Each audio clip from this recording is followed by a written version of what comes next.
Hello. Hello. Yeah, we should be good.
One, two, one, two, one, two.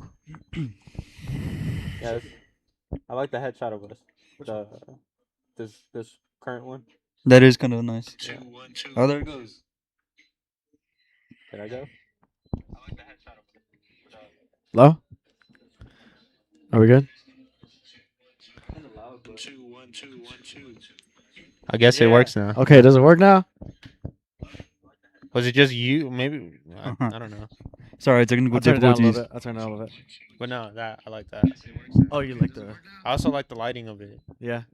What lighting did we use? We took it against this Start one, up right? Yeah, we use this one. We use this right Yeah, here. it's a cooler look. Just want to make sure. Does that not look badass? It does. Yeah. Like it's the cooler lighting.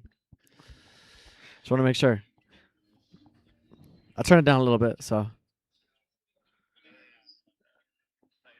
Yeah, sounds good. Sound good, right? Yeah. All right, W's. Okay. What's going on, everybody? Welcome back to the number one podcast in the world, the Confessions Podcast. Subscribe if you haven't already. Sorry for the technical difficulties at the beginning. I don't know what happened. I'm going to be completely honest here. But that is okay. No matter what, we're still pushing forward. And as always, I'm your host, Father Derek. And as always, I'm joined by my co-host to my left, your right, Ragu, my brother Jerome. And what were we talking about?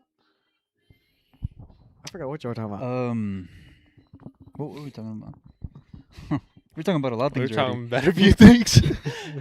We can discuss. Oh, I asked when your wife gets pregnant, right? Are you going to be a part of like the gender reveal? Like, are you going to participate in it? Are you going to participate in it? Are you going to have one, like an event? You know, Me? So my approach has always been no. I don't believe in that. like you don't want to have that event, right? No. Okay. I don't want to have that event. It's not. What for me. about your wife wants one? Are you going to be like, yeah, go ahead and just not participate it, or just straight up be like, no, we're not having one? I'm not one to throw a big party for. So I'd assume we wouldn't be. I would do it the old fashioned way. Go visit the family's house. Go visit the mom and dad. Hey, surprise. It's a boy or a girl, but I feel like the parties, it's more for show than anything else. I mean, of course, people, they can do whatever you want. That's just for me, in my personal opinion. I don't have any desire to do that whatsoever. So if I were to do it, it'd be to put it on for everybody else. You know what I mean? So like it'd be performative for me because I don't want to do that. Right? It's different. Like a baby shower is normal, and then like maybe like a bridal shower or whatever they do, but all the extra stuff, like I don't believe in any of that. So for me, it would be performative. For some people, they want to do that really bad. So more power to them. But for me, I'm more like no, it's not for me. You said no, right? To me, it really doesn't matter. I mean, if it was up to me, I would say no. But if my wife wants it, I'd be like, yeah, let's do it. Like, if you want to get a plane and fly across the town and just release blue or pink smoke, let's do it. That's my seed right there. So I'm gonna be proud of it. But personally, though, I'm really not, like Derek said, I'm really not all for the show and I'm not an extrovert to begin with. So when all eyes are on me, it's already gonna make me uncomfortable. But I mean, it's gonna be whatever she wants. If she's cool with it, then I'll be cool with it. I really don't have too much of an opinion on it. Yeah, I think what I like about it would be privacy. I You mean, know, yeah, like and yeah. that's to me, like me, my wifey, and my kids. You But know, like if I did do it, I that's would want to do that's like immediate family, that's not mine. mine. You know, that's that's a good point. Yeah. Like that's mine. You know, the world can have everything else, but this is mine. You know, Like maybe just my privacy. mom, dad, brother, sister, like friends and all that. You know, they can find out Yeah, the I would old-fashioned way. honestly, I wouldn't know. I don't think I kind of I like how Derek described it, going to both sides of the parents, or yeah, both parents, right, and maybe even the grandparents, or you know, whoever else that's special and part of your life, and you know, like surprising them like that. I think that's a good feeling to have, you know. Yeah, very intimate. You know, intimate. Yeah.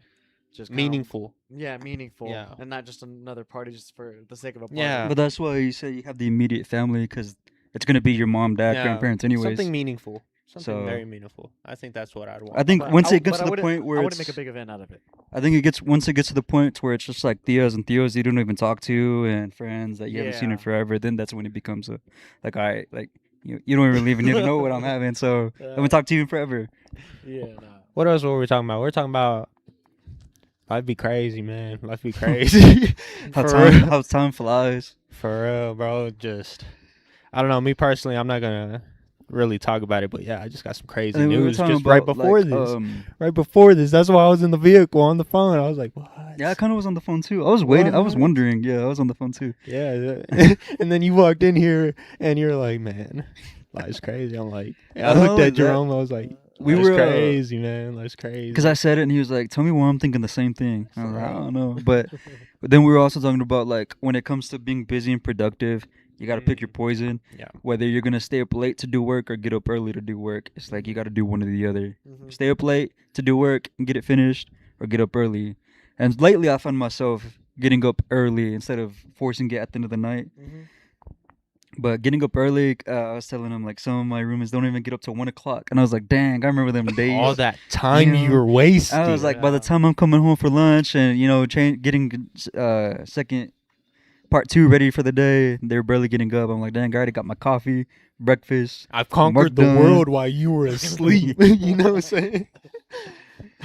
Yeah, I think I heard someone, I forgot who said it, but it was characterized like, be nice to your future self, like make your future self's life easier. So basically, it's pretty much saying that you get done what you need to get done instead of putting it off, so that in the future, maybe it could be the following day or the following weekend or something like that, you can enjoy or have you don't have to be so like stressed and so overworked because you stayed on top of it. So essentially, it's like be your own best friend. Like help yourself out in the future. Help your future self out. And so I kind of take that and I'm like, all right, I want to, let's say this coming weekend, I want to be able to, instead of waking up at, 7 or something like that, I want to wake up at 9 or 9:30. I want to sleep in a little bit. So I'm going to do extra work throughout the week so that whenever Saturday morning comes, I can enjoy that sleeping in. You know what I mean? Right. And I'm kind of on the same boat as that. I'm like, dang, I got to get up at 7 every day, but Friday, 10 o'clock, 11 o'clock, But it's like, for me, it's like every day just gets harder. It's like, oh, yeah, how bad do you want to sleep in, huh? How bad do you want to sleep in? Every day just keeps getting harder. And I'm like, one more day, one more day, one more day, one more day. And it's just like compounding. Because I remember we talked about, like, it's not the 9 to 5 that makes your future, it's the 5 to 9.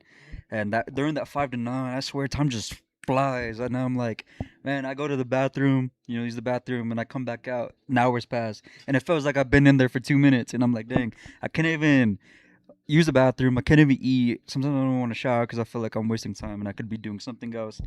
So that I can earn, when we talk about, I can earn that extra hour of sleep on Friday, or earn, maybe go see some family or hang out with the boys or something, earn that. Yeah. But it just comes at the cost of, like, dang, you got to sacrifice not being able to eat, use the bathroom, not even shower. You just got to take care of your business, work out, boom, shower Friday. Don't shower all week, shower Friday. I think I just take it day by day. Like some days I'm on it. I'm just nonstop workhorse, right? Then some days I do catch myself fucking off if I'm being honest. I'm just like, you know it, you know when you're bullshitting, and I don't, I don't know. I don't know how to turn it off in a way. I always try to stay locked in. It's like you're either on or off.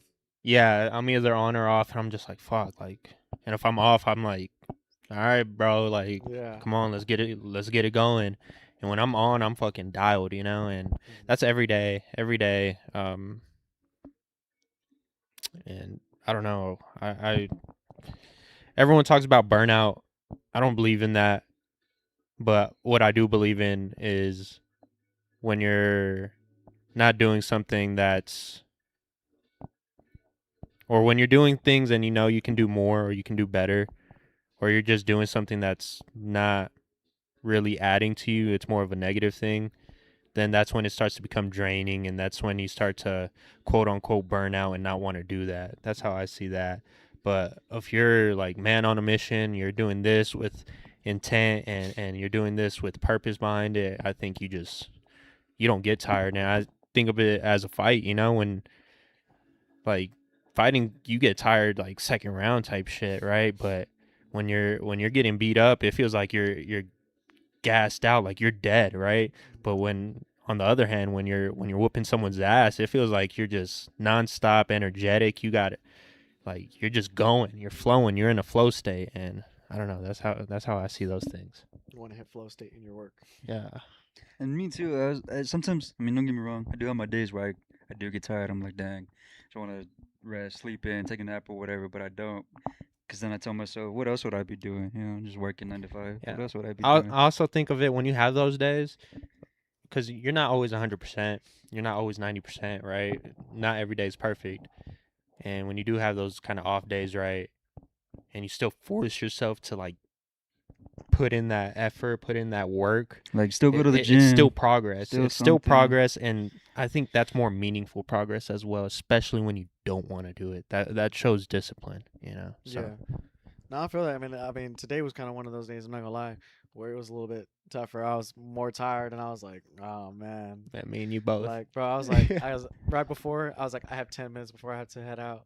I was like, I got 10 minutes. You're like, bro. Dude, I was the same. I was like, let me just Let me enjoy this. enjoy this 10 minutes before I have Just to stare head off the 1,000-yard stare for a little bit. Just Right, and it's usually during that moment where time goes like that. Bro, I'm Time telling goes you, like it's that. That minute goes by. What the fuck, that minute's like 15. You're like, bro, I can't even stare for a little bit without time just. And then when you want time to hurry up, it's like slow as shit. You're Yeah. just like, bro, what the fuck? And but it went by fast, and I was like, crap, because I had to pass by my office because I forgot my charger to my laptop, and my laptop was dying, and so I was like, I gotta pass by the office, and then I gotta go to the shop. So I was like, oh man, that could have gave me like an extra 5 minutes, but either way, we got here, and as always, I think just being around y'all gives me a boost of energy, and whenever we start this podcast, it gets me dialed in and ready, and so of course I'm excited for every episode that we do, and this one is no different, and episode 45, and so slowly chipping away at that 100 episode rock, and almost halfway there. It's coming quicker than we think, and yeah, today it's a Thursday, as y'all noticed. For those of y'all that are normal viewers, casual viewers, we usually stream on Fridays, but today we're doing a Thursday. Jeremy has a family event that he's going to be attending tomorrow, so that's why we decided to stream a day earlier and a few hours earlier than we normally do. So a bit of a change of pace. And so today we are in Proverbs chapter 20 and Matthew chapter 15. So, if y'all want to go ahead and turn to y'all's Bible app or open y'all's Bibles, I forgot my Bible. Proverbs 14? Proverbs 20. 20. Proverbs 20. Yeah, I kind of crazy? noticed that. I kind of noticed both of y'all. I was just like, Yeah, I forgot where's my the Bible, bro. Where's the Biblias? I forgot it. La biblioteca. And I was like, I could have passed by the house, but that would have added like an extra 10 minutes. I was like, bro, Yeah, I get I it. want to use these 10 minutes to stare into the abyss. Prayer. Is it my turn? I think we didn't do it last time, and I think that was the start of the cycle. From what I remember, I'm not sure. I don't think we did it last time. I think so, actually. I'll go ahead and do it then. I'll Yeah, go ahead and do it. alright. Yeah, just to get one in, and then we'll just proceed from there. Dear Lord, today I just want to go ahead and thank you for another beautiful day. Thank you for all the adversity. Thank you for the challenges, and thank you for those off days. You know, and those are truly push us to work harder and push us to stay disciplined. So I want to give you praise and thanks for that, Lord. I ask that you continue to look after us, that you continue to guide us and protect us along our journeys, Lord. We ask that you continue to look after our loved ones and continue to guide them and protect them along their journey as well, Lord. And overall, allow us to continue to spread your word, allow us to continue to inspire our viewers. And once again, thank you for this beautiful life. In your name we pray. Amen. Amen. Amen. What a good prayer. W prayer.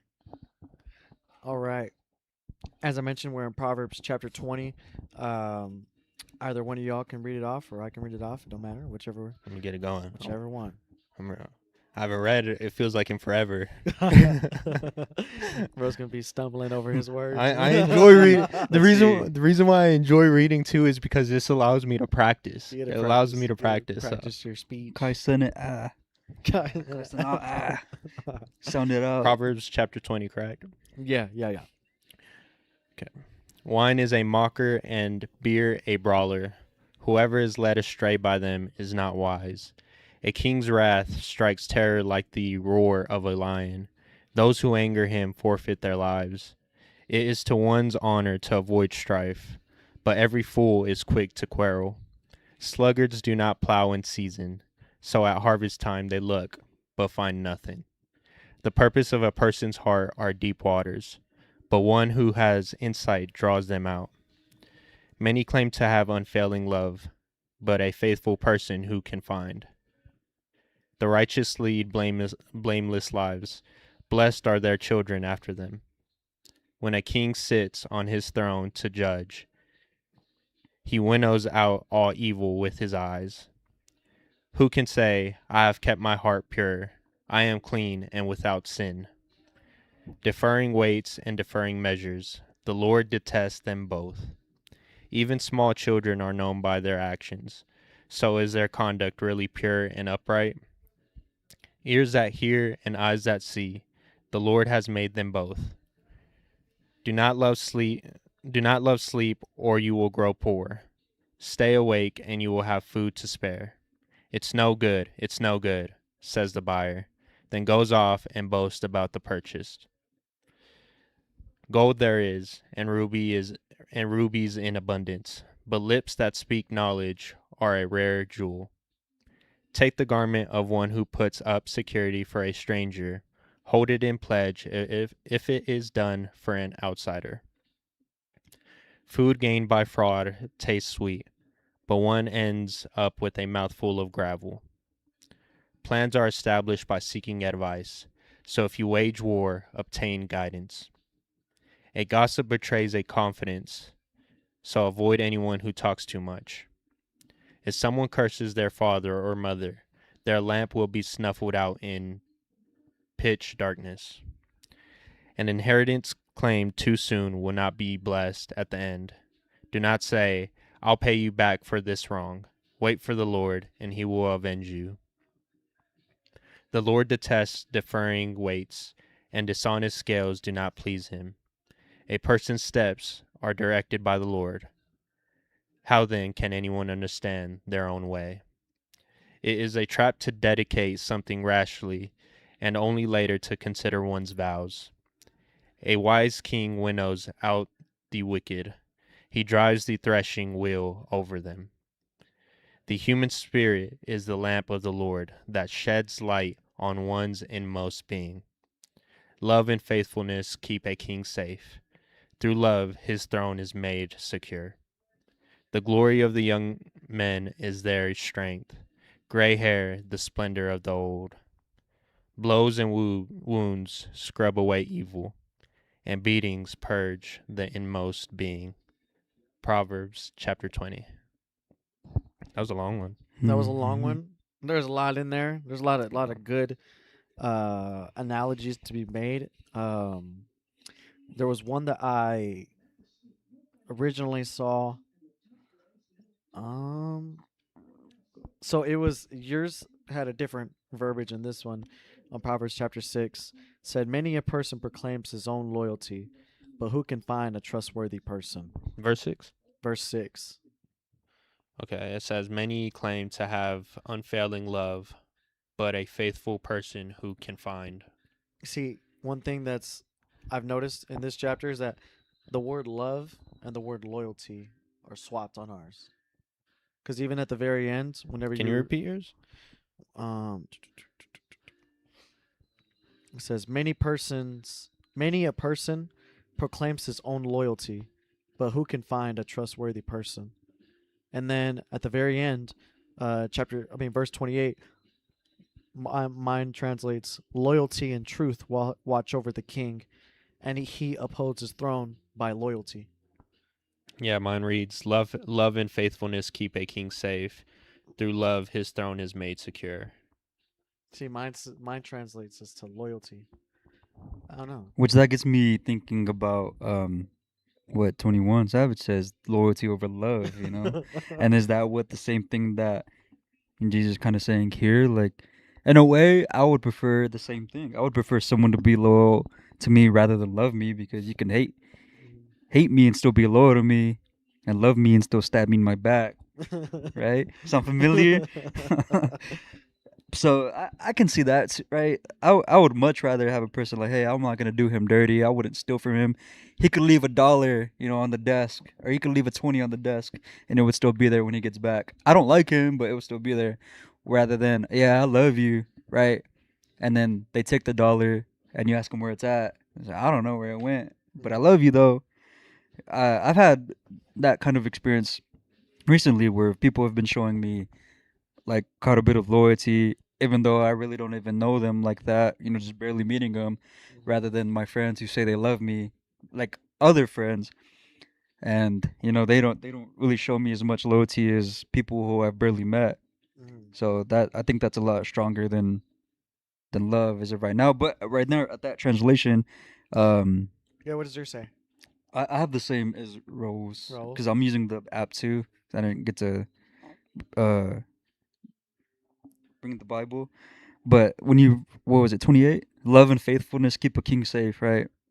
So maybe both of them together is the ultimate combination. It says love and faithfulness, and mine says loyalty and truth. Loyalty and truth. Hmm. So maybe in a Interesting. way, true love is loyalty, and true faithfulness is truth. Truth. Yeah, Can combine them. Yeah, I see that. so interesting. And then what was the other verse? It was 6. towards 6 and 28. 6. Many claim to have unfailing love, and what was yours? Many a person proclaims his own loyalty. Many claim to have unfailing loyalty, but a faithful person who can find. Yeah. But a truthful person who can find. Mine says but who can find a trustworthy person? So what would you say are the most important characteristics of someone you want in your circle? Love, faithfulness, truth, or would you kind of consider those all of kind of the same thing, just different words? I think we had this conversation the last podcast as well when we were talking about what love is, and we in a way kind of described this like loyalty, respect, and I think those are products of we love. I we think gave it love is, aspect. I think love is the foundation. Yeah, I think you can't. I don't know. I think in some ways, most of like faithfulness, loyalty, you could say are byproducts of love to some degree. But as Jeremy's mentioned, there are instances where people who don't necessarily love you can still show loyalty. People who do love you, you know, they'll still find ways to hurt you. They'll still find ways to betray you, even though they love you. But I don't know. I think it's very tough. I think maybe whenever you are showing love to someone, I think you aspire to always be loyal, to always be truthful, to remain faithful. But I think we see too many examples of whenever that's not true. Like maybe they love me, but they're not always truthful. They're not always loyal. They're not always faithful. So I don't know. I think it's a interesting way to translate it Right, because in the some differences. prime example is, I mean, we've all been through it. Family, right? Family's supposed to love us. We're blood. You know, we're supposed to be born loving each other. But they're some of the first ones to stab you in the back. And you know, as like for Raul, he talks about it a lot. Relationships, girlfriends, ex-girlfriends, they supposedly love you, but they're the first one to break your heart, leave you, get someone new, lie to you, right? They're the first ones to do that after they claim to love you. And then here you have some guy you just barely met. You know, you're gonna order food and you know you forget your wallet, and he's like, "I got you, bro. Don't even worry about it." And you just met the guy, or you know, you barely met him, and he's just a friend now that you know hang out with, but not like family. He showed more loyalty than your family did because from my experience too, families can uh do you some of the worst. They can do you some of the worst. Family can do you some of Because the they worst. can get away with it. I think like if it's some random stranger, then they can't really affect me in any meaningful way. But as opposed to you know a family member, if they do me wrong, if they do me harm, I still have them as a family member. That doesn't undo the blood ties. I also think it's because you care so much more about it. Yeah, Like if yeah, it's just a stranger, you're like, oh, who cares? But yeah. like someone that you love or truly care about betrays you, it just that one stings. It stings, Yeah. but And even too, one that caught a verse that caught my attention. We were literally just talking about it, right? Verse 13. Do not sleep or you will grow poor. Stay awake and you will have food to spare. We're all talking about how we're tired. Or like, dang, I want to get an extra hour of sleep. And then Jesus just says, hey, you're on the right path. Don't worry about it. You're sleepy, but look, there's a reason you're sleepy. You're not gonna be yeah, poor. You're gonna have food. Your future self is gonna thank you, like you said. yeah, That's gonna be your best friend. yeah. So, you know, the work is not for nothing. Jesus said it right here. Do not sleep or you will grow poor. Stay awake. You have food to spare. That immediately caught my attention because it was like, hey, we were literally just talking about that I know, before. right? That's what I know. I thought about it too. As soon as we read it, I'm like, oh my gosh. Would you also be able to say, like we're taking it as a as literal context? Would you also be able to say in maybe like a spiritual or like mental context? Like staying awake or yeah, staying awake and not falling asleep. Hmm. Does that make sense? Can you Instead kind of of like saying like how people every time they get depressed or they have all these things to do and you know they got a lot of business to take care of, they go to bed to avoid it and they keep sleeping. They love sleep. well, I'm talking about it more of it like outside of the literal meaning of sleep and staying awake. I feel as if, for example, you can like the people that you call NPCs or um like zombies, they just live like they're it's just the same thing over and over and over, and they just live all that way and then die all that. So kind of like living on autopilot your whole life. Yeah, like that. That's how I see it, and that's why I'm asking. I'm like, Zombified. would you also be able to see it as if it's like a spiritual context or like a mental Yeah. No, context I or can see however it. I I can describe see it? it as well. Because whenever I think of sleep, I also think of still, like literally still, no motion, right? So still versus motion. When you're still, I guess you could also say that's stagnant, right? Where you're remaining stuck in one place. That could be, spiritually as well, where you're stuck in one specific area and you're not growing. And whenever you have motion, whenever you have that translates to growth, progress. When you're moving, whenever you're actually working, that in and of itself translates directly towards growth, towards progress. So I could see how sleep maybe could be related towards stillness, being stagnant, and being awake could equal motion and working Mm. and growth. So I think you could relate it either way is to not love being still, or you will become poor, and a lot of times whenever it's talking about being poor, it's not even mentioning financial, but it always like right verse 15, right? It says there is gold in an abundance of jewels, but lips and knowledge are more precious. It always talks about understanding, wisdom being more precious than those things. Mm-hmm. Like it's better to be a poor man than to be a liar. It's better to be poor than to be wealthy, but treat people wrongly. So even whenever it talks about being poor, you don't have to necessarily tie that to finances. You can tie that to being poor in your spiritual walk with God, and you're poor in wisdom, right? You're more foolish and ignorant, and so I think those things could yeah, I do believe that you can translate that to spiritual as well. Another verse that stuck out to me was, "A person's steps are directed by the Lord. How then can anyone understand their own way?" And that's verse 24. I feel as if lately that kind of sticks out to me, and the other Bible verse where it goes like, "Lean not on your own understanding." Is that another proverb or That's not a proverb. It's an or no, no, Matthew? no, Or what is that? no. It's a proverb. It's a proverb. Yeah, I also connected to that verse as well, and I don't know, as of lately, for me at least, I can also connect another Bible verse, but I know I'm capable of more and doing better, and I'm not gonna sit here and act like some saint. I sometimes fall short. I still fall into sin. I'm far from perfect, and I feel like with God, I just give it up to God. I give it up to God, and to explain that, just following his lead when it comes to the word specifically, because when I do certain things, I know I'm sinning. I know that's bad, right? I'm just like, why do I keep on doing this? Why do I keep on doing this? I need to stay away from this.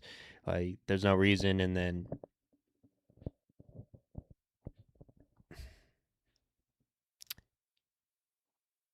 just knowing, I don't know, it's just knowing that you're capable of doing better. I feel like the Lord kind of keeps you disciplined when it comes to that aspect. And um, I don't know if that makes sense, but that's the best way I can kind of explain that. So, Well, when I think of this verse, when the way that mine reads is, "A man's steps are ordained by the Lord. How then can a person understand his way?" yeah. And I think you can also look at it as, people don't go to the hospital because they're healthy, right? They go because they're sick. And whenever you think about who Jesus came to save, he he clearly states it that he didn't come for the people who were, that he comes for the people that need him. That's who Jesus came for. And so I think we can look at certain people and not understand how are they where they're at, right? Because the person that comes to my mind obviously is my dad, right? Mm-hmm. He's not supposed to be in the position that he's in right now. Yeah. And so people can look at him and maybe they'll say, "Well, how the heck did he get there? How did he get here?" But it's not for you to understand. It's because God used him to get to show that what is possible with God, even whenever all odds are stacked against you or the person that I'm talking about in this case, against my dad, right? Yet my dad was able to overcome it through Christ. And whenever he gets at the top and he's able to say and have this powerful testimony, he's able to say, "You know what? I wasn't able to do this because I messed my life up. Mm-hmm. I did all the wrong things. I made all the mistakes. All the mistakes that you could have listed off, I made every single one of those mistakes. And yet here I stand today. Do I understand necessarily how? I know it's not because of me, but it's because of God. And I think That's what I think about. I think that's a good way to break it down as well, as if literally how it's saying our steps are directed by him. And when I mention like these mistakes or these sins that I go through, we tend to look at it also as a negative thing and kind of bring ourselves down in a way, right?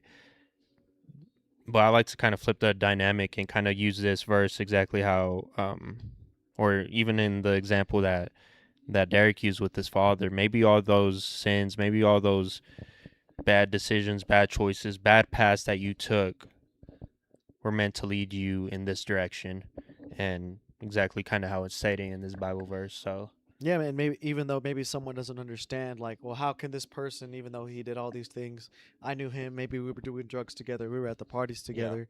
We were talking like this. You know, we were committing blasphemy with this guy, and now all of a sudden, look at him, and he's proclaiming Jesus, and he's changed his life. How is that even possible? Like, and especially if you look at it from a manner of, well, I'm still doing the same thing. You know, maybe you don't understand it, but it's not for you to understand because God had a plan for his life. exactly, God had a plan for his life, and he used him.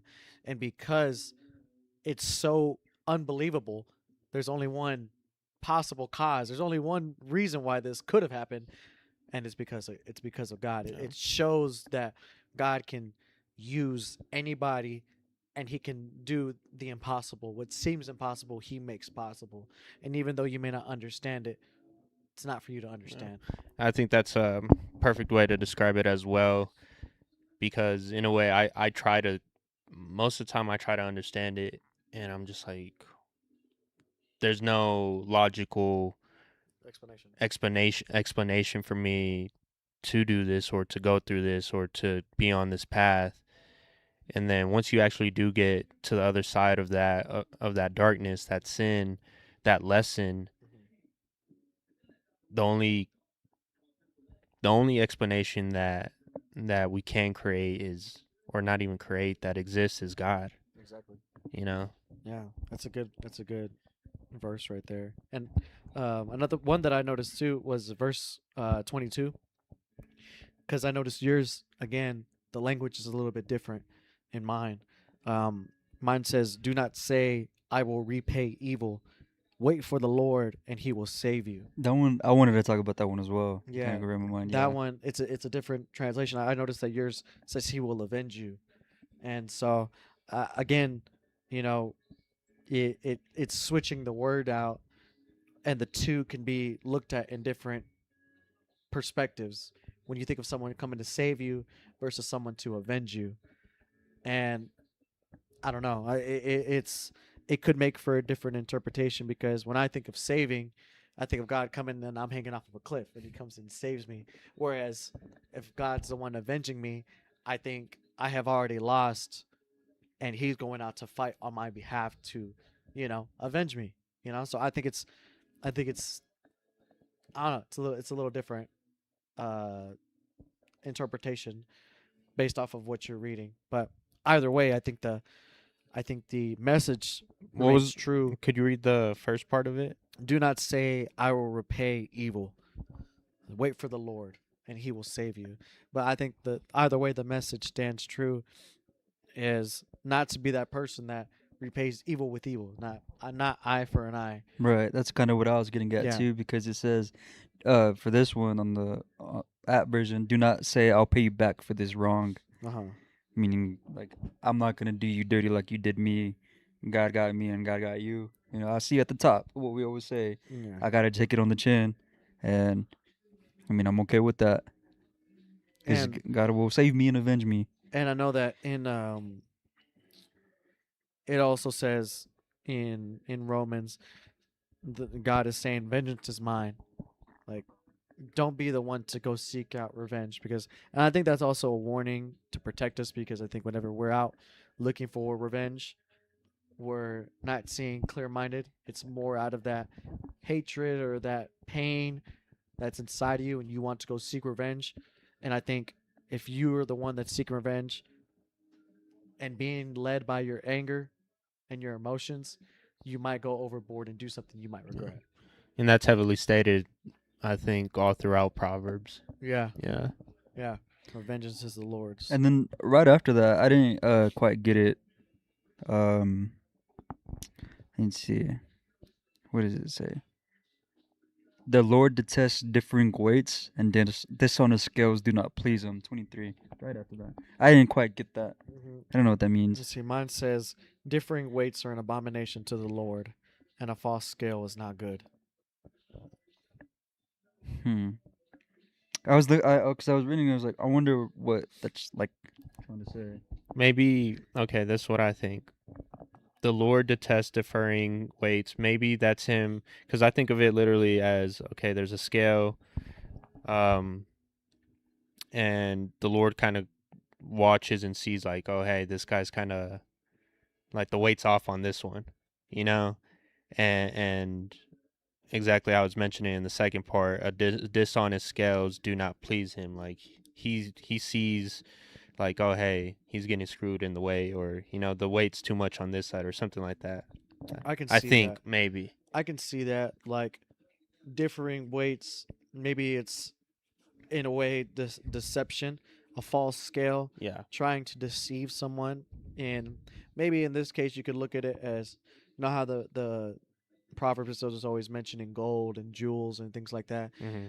And maybe it could literally be like, well, someone trying to prove this is real gold by weighing it, and maybe they're manipulating the scale and fooling someone out of Mhm. purchasing something that isn't gold, but they've, you know what I mean. I think maybe that's what it could mean. Um, I'm not sure. That one is a little bit. What's the detest? Detest is like he doesn't like. Yeah, that's a way of saying it. Dislike. Yeah, I think. A strong dislike. like a strong. Yeah. Yeah, I think you hit it right on the button with like, for example, um, someone a- selling fake gold, you know, and It's a better word for you know, hate. Maybe and I think it can also be like with anything and everything in general. maybe it's talking about you kind of fed me into an idea where it's talking about how pure your heart is or how good of a person you say you are, saying you're so full of good, right? But you're lying deep down inside. You're an ugly, evil person. You put on that mask when you're out in public, but once you close behind doors, you're lying to everybody. You're not this nice, good person. You're putting on a facade. You're really evil. You're really ugly. You're telling people, oh, like I go to church, right? I give 10%. I pray, but then I'm the first one to judge. I'm the first one to say, "Oh, if you're gay, you're going to hell." I'm the first one to, say all of these negative things, right? Maybe that's kind of what the idea you were kind of giving me, like, hey, Yeah. maybe some people is who they say, and it kind of got me thinking. Going back to verse 14, it can kind of feed into that, right? It says, "It's no good, it's no good," says the buyer, then goes off and boasts about the purchase, Mm-hmm. meaning, okay. And the way when I read that, I was thinking more of like a gatekeep. Like if I'm asking you, hey, like where'd you get that clone, or hey, what bank do you recommend, or hey, do you have any tips on how to buy a house? And you're like, nah, I don't know anything. But deep down inside, you're a book full of knowledge, and um, or maybe you have this really fancy clone, and you don't want no one else to smell it because you don't want to, you know I'm what I gonna mean? do that. I gatekeep Gatekeeping. my So clone. you're gonna tell people, nah, this clone's that this clone sucks. No, don't get that. And then here you have pre-ordered boxes of it, just so you can be the one that people ask. Hell And yeah, then I'm when they gatekeeping ask, my clone. right? That's just one example, No, right? but yeah, I So get that you. kind of got there, or like, well, maybe you're gonna go and buy a car, and you buy a really nice car, and they're like, hey, you got a really good deal, and they're like, hey, where'd you get it? I don't know, or where'd you get this watch? It was a gift, but you really know where you got it. Or even for an example too, even when it's like, for me, an experience is for academics, right? People score better than other people, obviously, and you're like, hey, how did you score good? Like, what did you do? How did you study? What was your process? And they're like, I don't know. People do that just because they want to see you fail so they can be at the top of the class, but it's like, nah, like we're all in this together. Like, I'm not gonna gatekeep. I don't want to be the one having all the best grades and you leaving it on the dust just because I want to be the one recognized. I get it. We're all in the trenches together.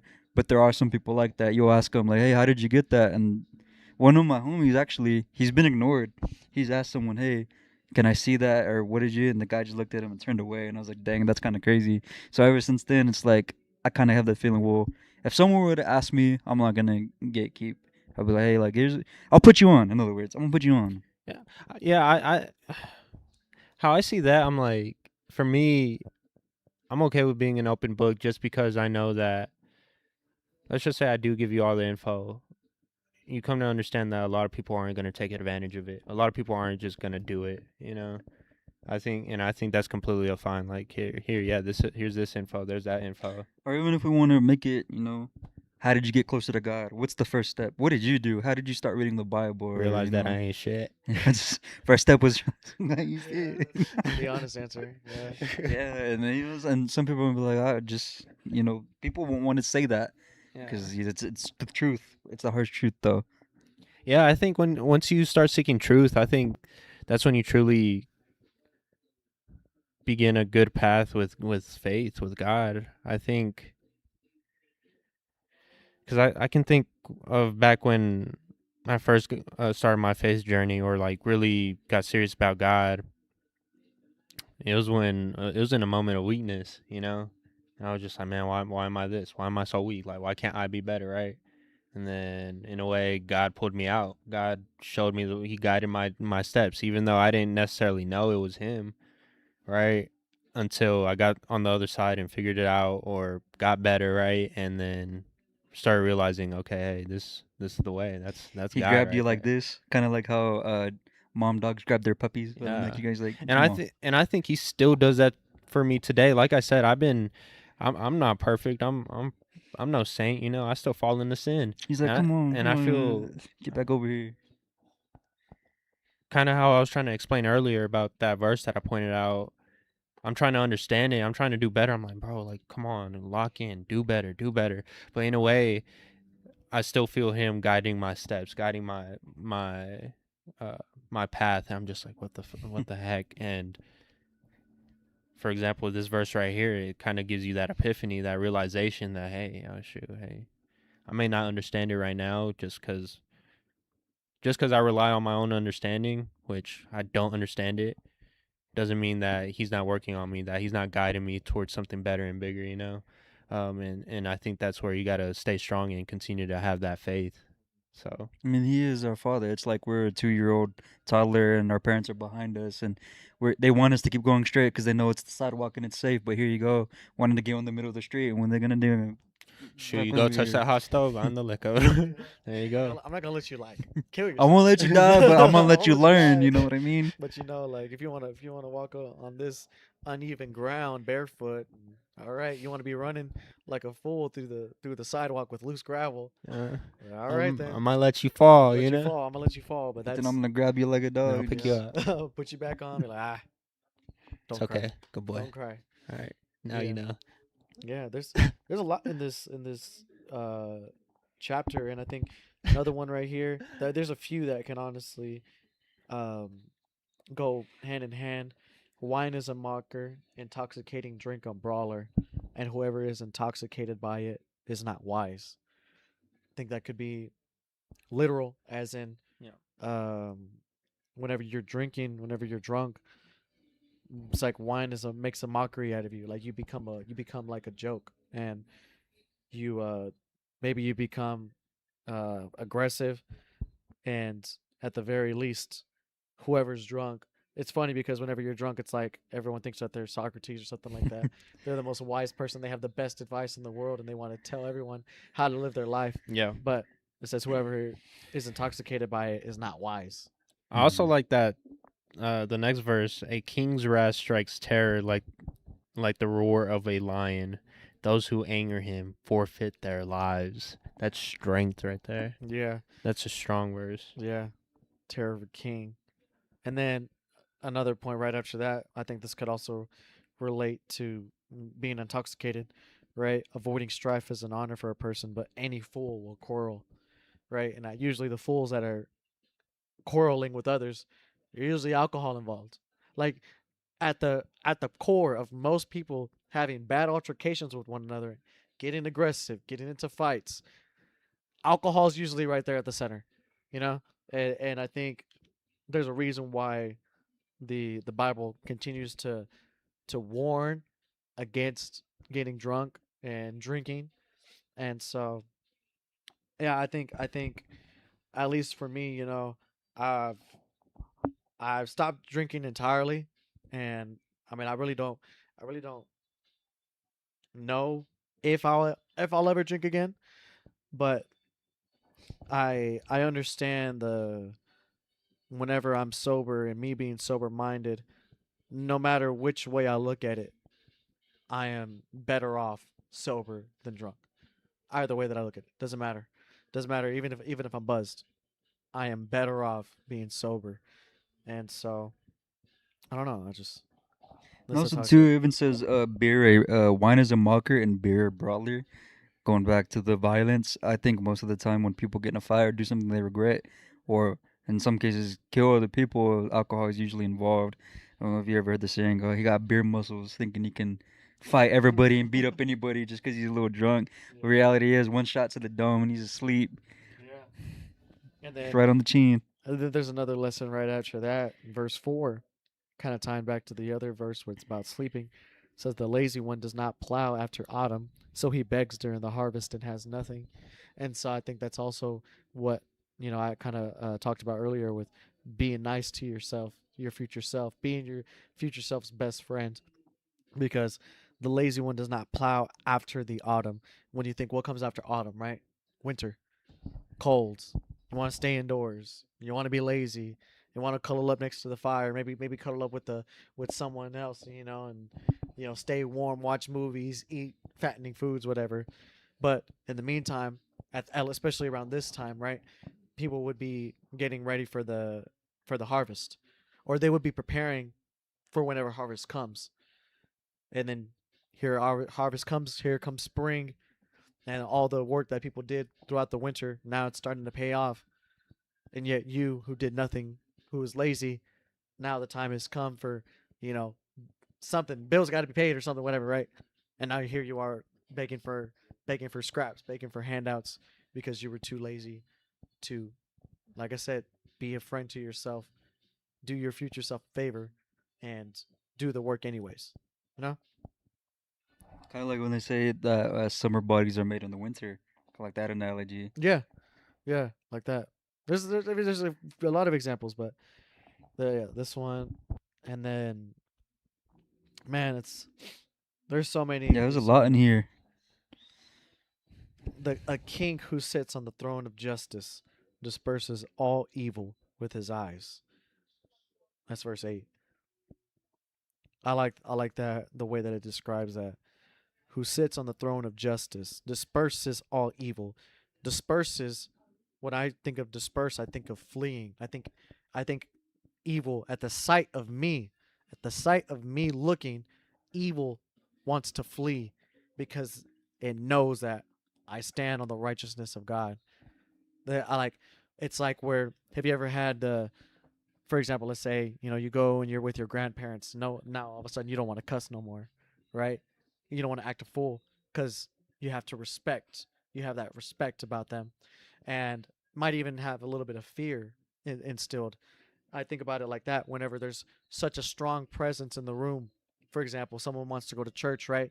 Maybe they're partying all throughout the entire week, but now they want to show up and they want to act right at church in front of the pastor or something like that, or the priest or the father, because they know that there's an authoritative figure that is in right standing with God, and they don't want to offend or come. They don't want to be looked in that light, right? So all of a sudden, the evil part of them, the sin that they usually partake in normally, it disperses. It goes away, even if it's only for a moment, even if it's only for an hour, 2 hours, whatever, however long you are there. I think that's what this says right here. A king who sits on the throne of justice, us being the men that we aspire to be, right? Strong men of God. That right there, whenever we walk into a room, people, whenever they'll look at us and they will be afraid to be the type of person that, oh, shoot, I shouldn't be trying to get all loud and drunk and sloppy. And, you know, they know not to do that around us because that's not who we are. And we command a different level of respect and we carry ourselves in such a way that you know what people want to all of a sudden we talked about this before all of a sudden people want to talk business, all of a sudden people want to talk about other things that we would never talk about normally, like they were talking about football. Maybe they're talking about MMA. Maybe they're talking about, oh man, this last weekend at the bar, whatever. All of a sudden they're with us. Yeah, man, how's business? Like, yeah, I heard about this. What do you think? You know what I mean? Why? Why is it like that? Because they know we're not cut from the same cloth. We're not of the same lifestyle. They know not even to waste my time with ridiculous questions. I had an additional thought to that because exactly how Derek we've talked about this. I remember this conversation.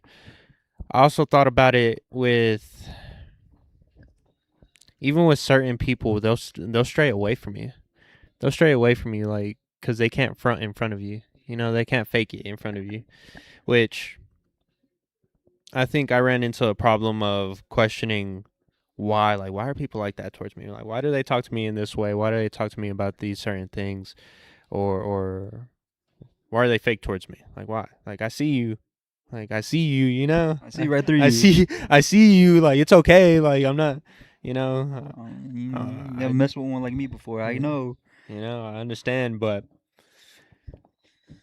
I think kind of exactly how Derek alluded to, it's because we carry ourselves in a different way. We have certain standards. We hold each other to a different level of accountability. So I think that's why people go towards having certain discussions, discussing certain topics with us, or even acting a certain way with us. Like,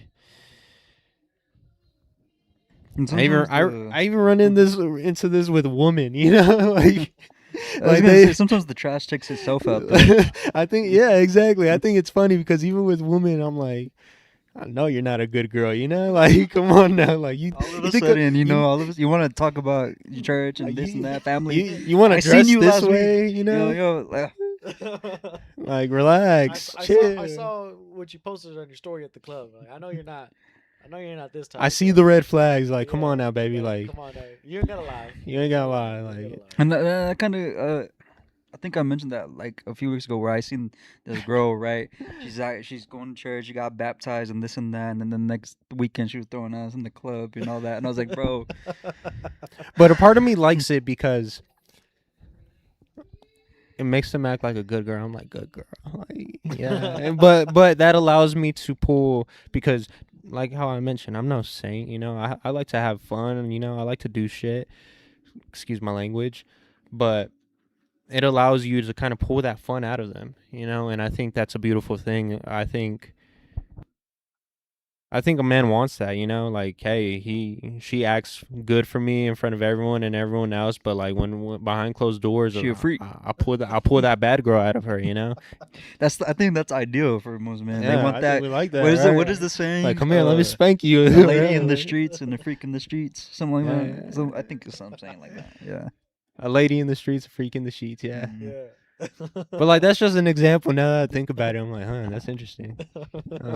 But I kind of like it, even with outside of ladies, like just people in general. It's a sign of respect in a way. Yeah. Which I like. It feels as if I'm doing something right. It feels like maybe I'm having a good impact, or maybe even an inspiration on these people. And that's the main goal overall. That's what it feels like lately, especially when people come to you for advice, and you're just like, yeah, it feels good. I used to be the one asking for it. Now I'm kind of helping people as much as I can. Something that I also like about that, you should continue to ask. I think the Bible alludes to that a lot, especially these two books that we've been reading, Proverbs and Matthews, is being willing to humble yourself and realize that we don't know it all, that we still have plenty of room to grow. And I ran into this issue, especially at the beginning of my entrepreneurship, was kind of being arrogant and being on my high horse. Like, yeah, don't get it wrong, I still maybe am a little arrogant. Like, I do think I'm the shit. I am a formidable foe in any realm of human endeavor, but I'm also willing to put my pride and ego to the side and humble myself to look at the people that are levels above me and go be like, you know what, hey, I'm struggling with this, so hey, can I ask for advice on this?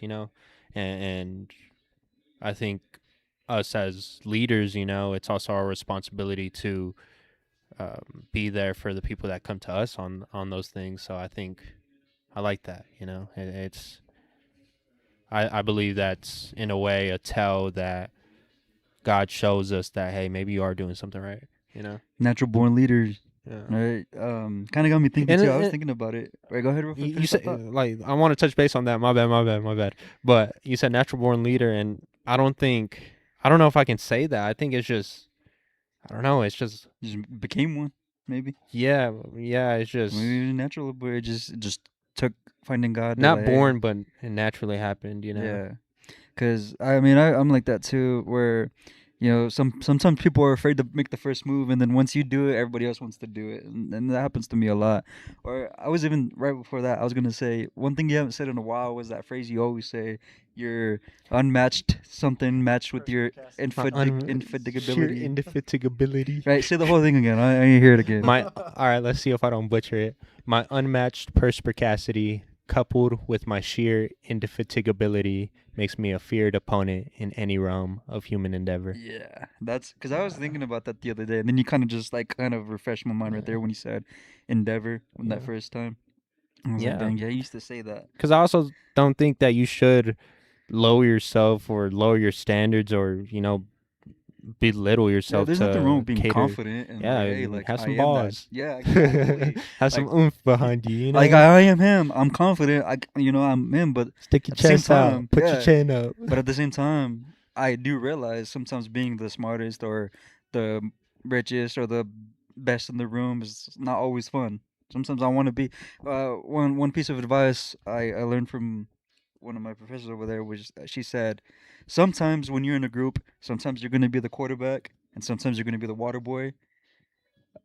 Good teamwork, or what did she say? Something along those lines. Pretty much, you're gonna have to be able to do both. Sometimes you're gonna be the quarterback, but sometimes you're gonna be the water boy. Sometimes you'll be second string. You gotta learn to be able to do everything. Like for example, in baseball, you think you're gonna play if you just play shortstop, or you think you have more of a chance to play if you play multiple positions. You're more likely to play if you have multiple positions, or even two. Sometimes they say, "I'm not looking." She's talked to some like of her bosses or like networking people, and she says one thing they look for is that they're not looking for the best, they're not looking for the smartest, they're not looking for the richest, they're just looking for the right ones. Who's a good teamwork player? Who can do both? Who's willing to learn? You might not know everything, you might not be the smartest, you might not be this, but are you, what did our coaches used to say, are you coachable, are you accountable? I want you. I don't want the 4.0 rich, they got the Silver spoon. yeah, silver spoon. Yeah. I want the guy who struggled with the 2.0, but he has the hard work ethic. He has the determination, the accountability. He'll do what I say because I'll choose him. He's second string, third string, but I want him. I don't want the starting quarterback who's gonna want all the attention. Nah, because we're all in this together. Yeah. And when she said that, I was like, okay, This makes me feel better. This makes me think of Kobe Bryant. Like I completely agree. I think when you are a part of the team, you got to play a role, right? The reason why it makes me think of Kobe Bryant is because you kind of alluded to it a little bit, right? There's no I in team, right? But there is an M-E in that motherfucker. You feel me? That's from you feel me? Benchwarmers, I think. That's right. I remember that. And I just thought of that like as you were having this conversation, but I completely agree with you though. I completely agree with you. But I think you should. I think what's good about or what makes a strong team is that anyone can take that role to lead. Like any one of us. Like if one of us were to go down, if I were to wake up and I can't speak and you can't speak, well Jeremy he could take it. You know what I'm saying?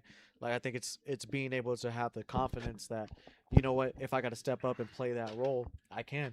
And it comes off like just depending on what like as we mentioned the task, what's the task at hand, what are we calling for, and we all have our own strengths, and so whoever fits this role the best, maybe it's fighting, right? If it's fighting, then I'll say, oh, but y'all two are going to be the ones that take it over, not me, because I haven't trained, right? If it has to do anything that maybe it's like algebra, mathematics, school like that, well, I'm gonna go to Jeremy. Jeremy, I think he's the smartest one book wise out of all of us in schooling. So it like what hat do we gotta wear, and who's the best one? Who does it fit the best? I think that's what I love about our dynamic. we're so well rounded that one of us is gonna be good or knowledgeable in something. I can go to you for something, you can come from me to something. We can go to Roll, we can come to us. I think it's just like this, Yeah. and I think that's the Constant evolution. Just I teach you something, you teach, like that's the best type of team. That's not like me. You know the M and me, right? The ME and team, right? Is I think that's kind of a personal thing. Like yeah, I at the end of the day, I gotta do me, right? When it comes down to it, I gotta do me. But when I have a team, it just makes me that much better. And I think also having a strong team to where it doesn't always have to be you because you're not always on it. And maybe you're just having one of those days where you can't get it right or you're going through it, right? And something's it's difficult. But it's whenever you have those teammates that can still, you know what, hey, don't worry about it. We'll pick up the slack and we'll carry it. We'll carry that for you. And like I said, because otherwise it's like if your team is always depending on you, they can't make a decision. They can't move forward. Mm-hmm. They can't do anything by themselves.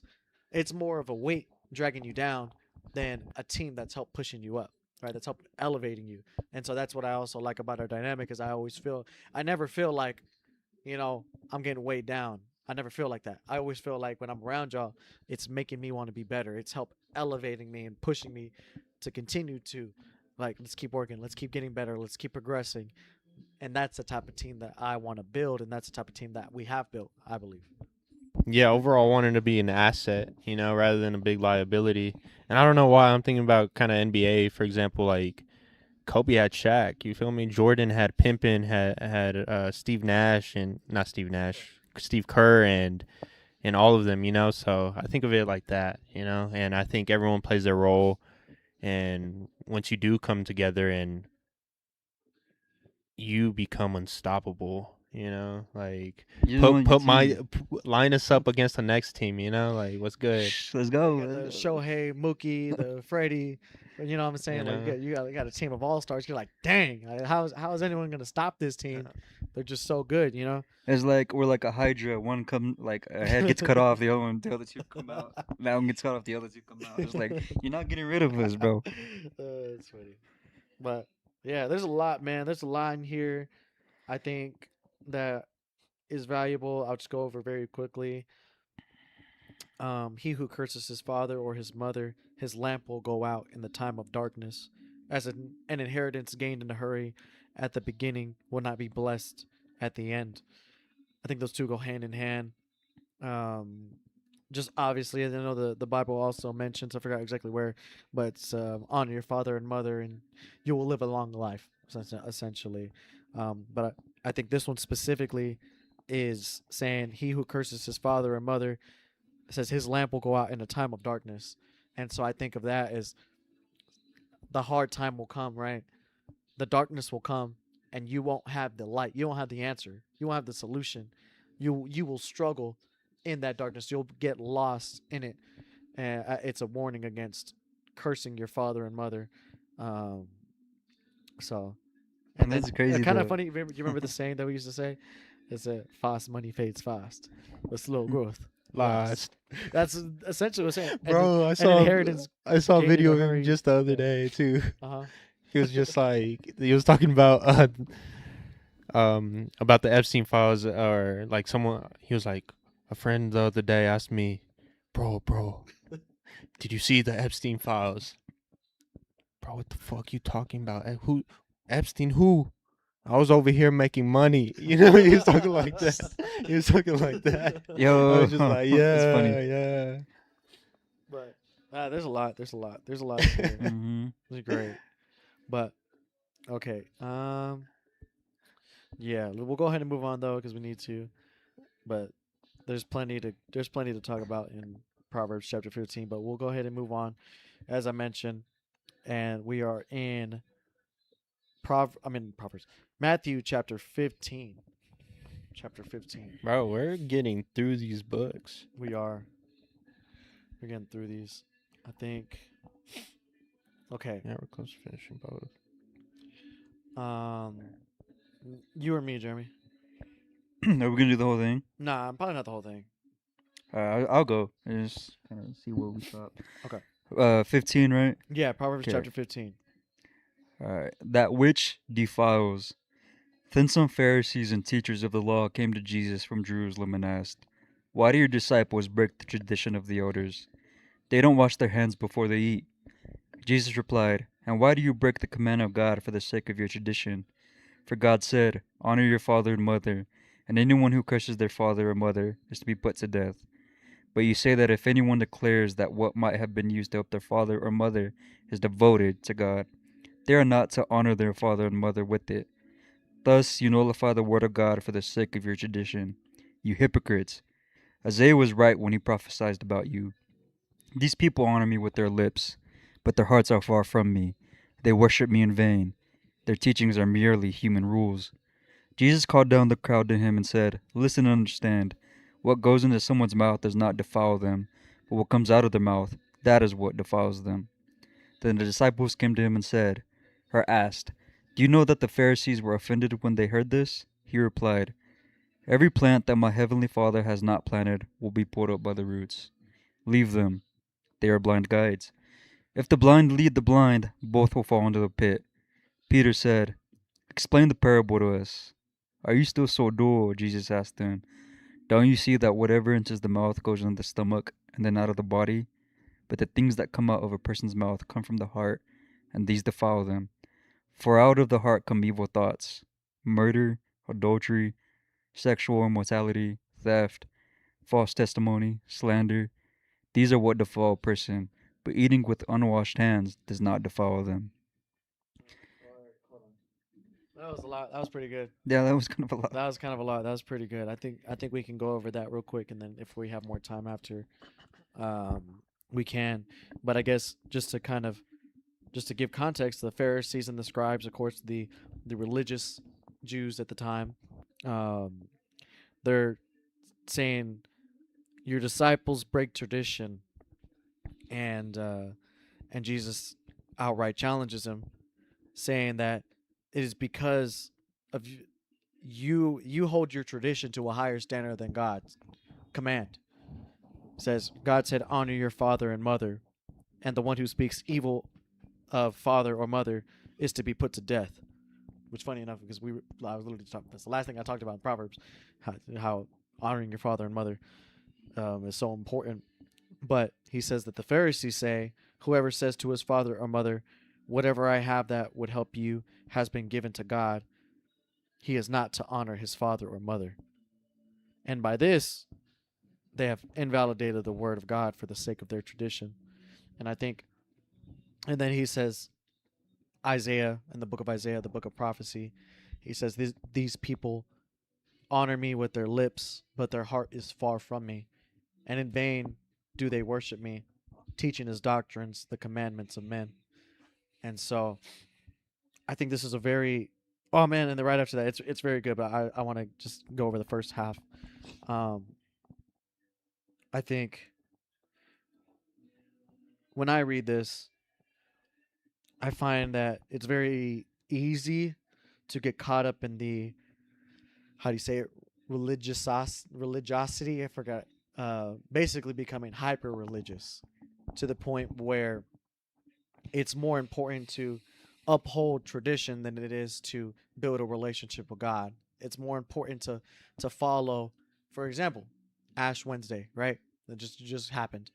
Ash Wednesday may have happened, and a lot of people, they go and they get the ash, and I'm not saying that's bad or anything like that, but they don't go to church the whole year. They don't really, they don't pray, they don't fast, they don't read their word, but they follow that tradition. Mm-hmm. And it's like, why are you so stuck on following tradition, but opposed to growing your relationship with God? Whenever God doesn't necessarily say to do Ash Wednesday, it's not a command from God. It's not something that is commanded for us to do as believers. So, but you make that a priority to go and get the ash on your forehead, but you don't make it a priority to read the Word, to go to church on Sundays. And I think it's also the same whenever it's like the all throughout all of Easter, all of a sudden people want to be, doing whatever the tradition is. I know one is Lent, Another one is like the fasting on Fridays or something like that. And then of course everyone wants to show up to church on Easter Sunday, and then whatever people do on Good Friday and whatnot. But it's like all of those, they're not bad, they're not negative, right? But it's it's, I think if at some point you lean on it as a tradition instead of, okay, God, what am I trying to accomplish here? Well, what is the purpose of this? And not just only during this time of year, right? But every year, because in the Bible, which we think we've read this if we haven't already, what it says to pick up your cross daily. It says to deny yourself and essentially kill yourself, right? To lay your life down every single day. It's not, oh, Easter's coming around. Now it's time to do what, go get the ash on my forehead, and maybe I'm not going to eat meat on Fridays, right? And it's like, are those things necessarily bad? No, but what's the intent behind it? What's the purpose of doing it if you're still not growing your relationship with God?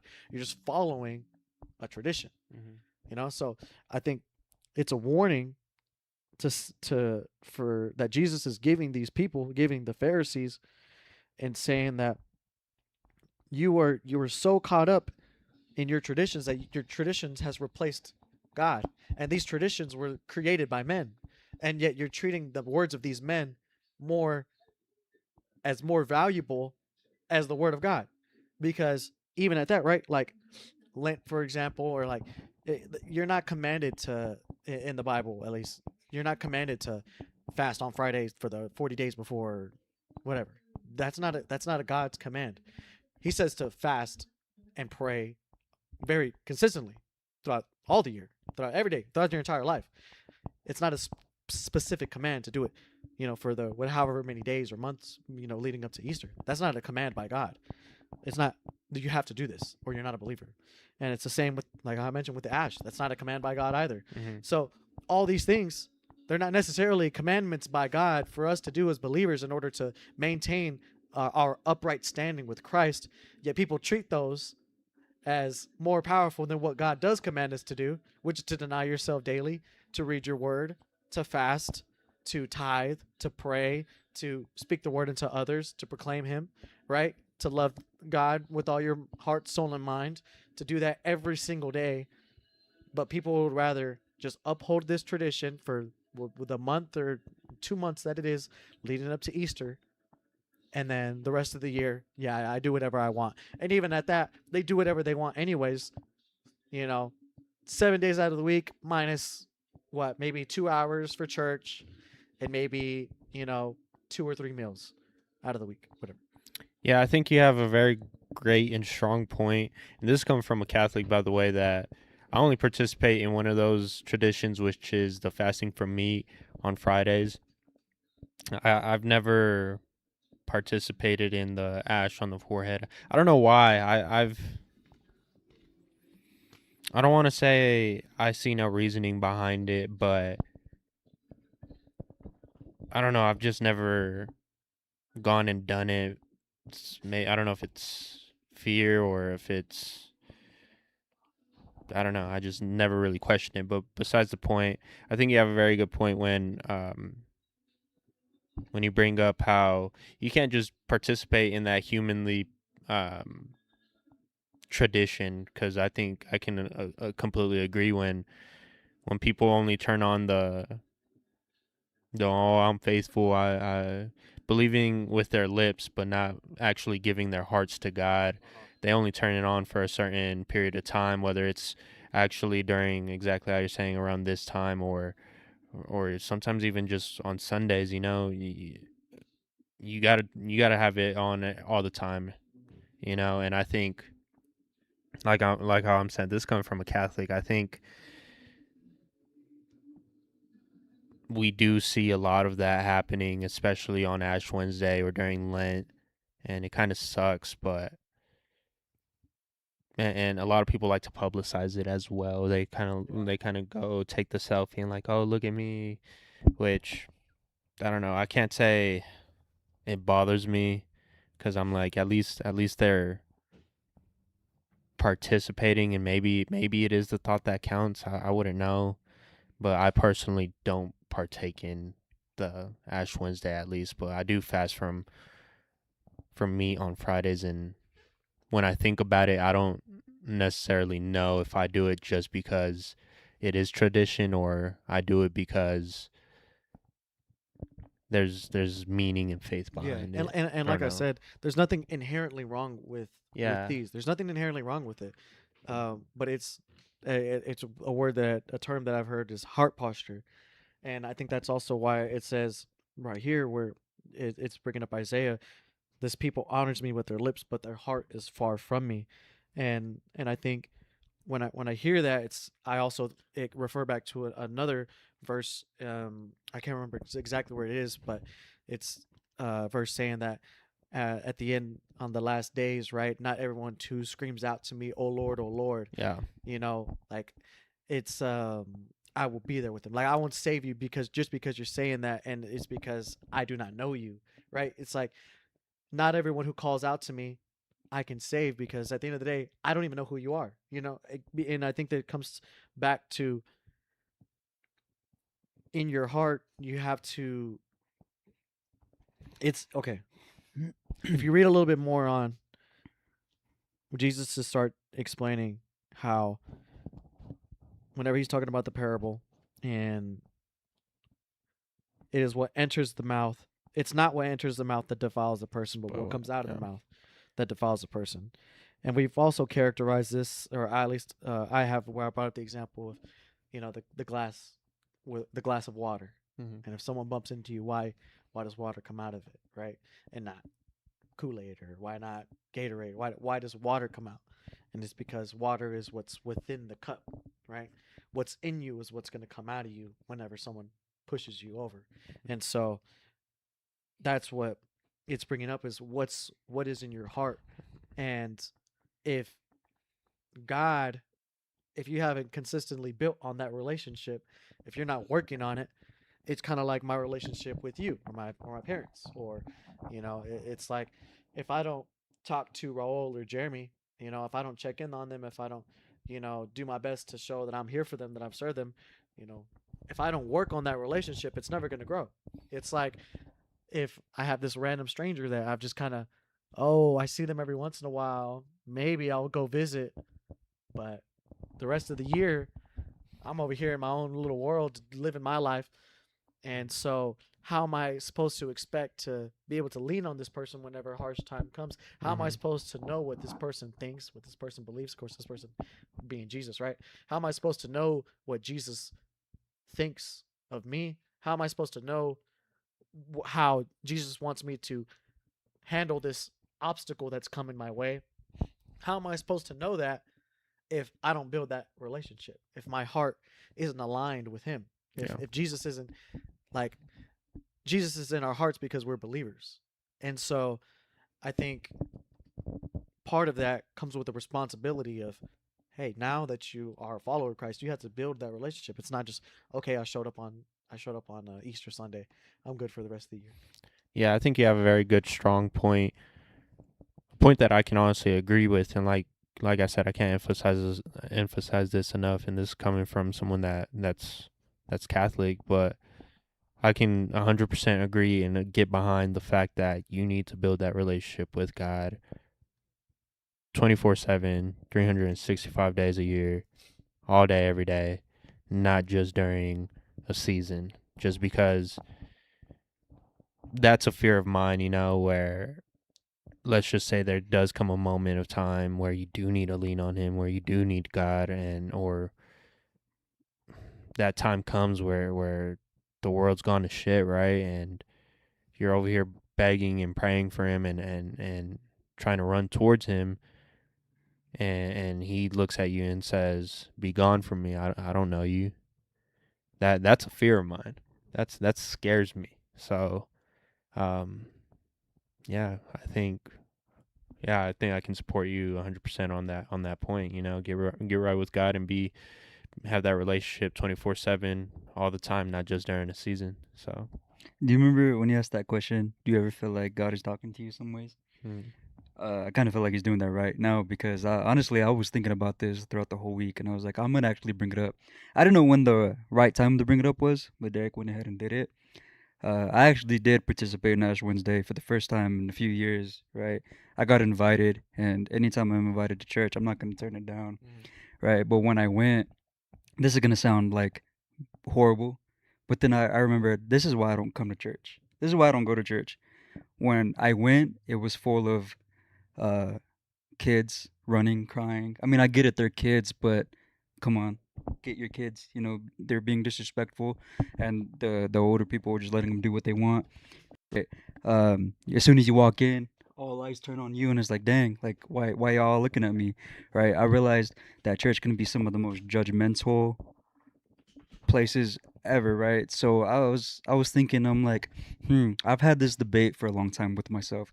Don't want to follow Catholicism or don't want to go to Christianity, and I toss and turn between it a lot.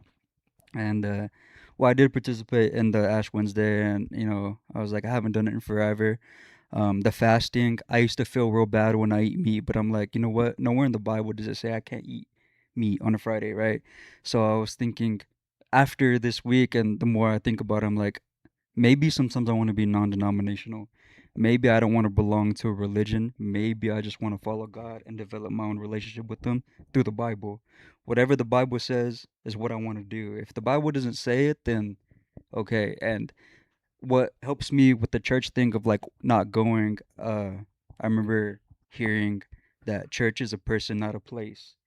Church is your relationship with God. If I'm developing on that, and I'm sure I'm doing more than most people with confessions and even on my own, praying and reading daily scripture, right?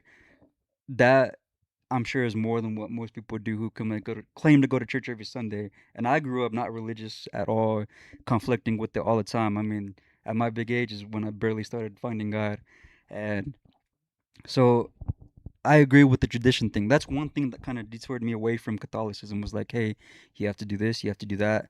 You know, if not, you're going to hell. If you eat meat on Friday, you're going to hell. It's not that serious, but that's what they kind of made it seem like. That's how I was kind of interpreting it. And then like with Christians, right? Yeah, most of the time, they got the mega churches. They can't go 10 seconds without mentioning money or something like that. If you give, you saw us in the video, if you give $1 million right now, God will make you a multi-billionaire, right?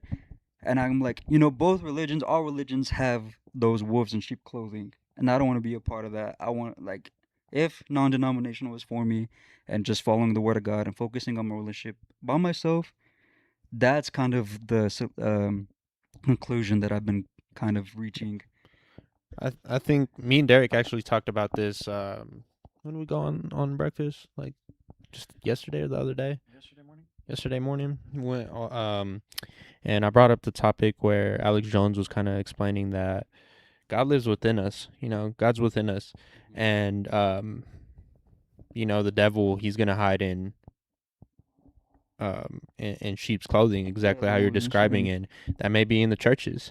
And it's not just and Christians or Catholics. It's people in just general. like the Epstein files. It's not Republican, Democrats, people evil in general. And I think exactly kind of how I'm mentioning God lives within you. So I think at the end of the day, if you follow the Bible, you're Christian. At the end of the day, that's how I believe. Even though I say that I'm Catholic, I am a Christian. Technically, I'm a believer of Christ. I believe in His words and I follow Him.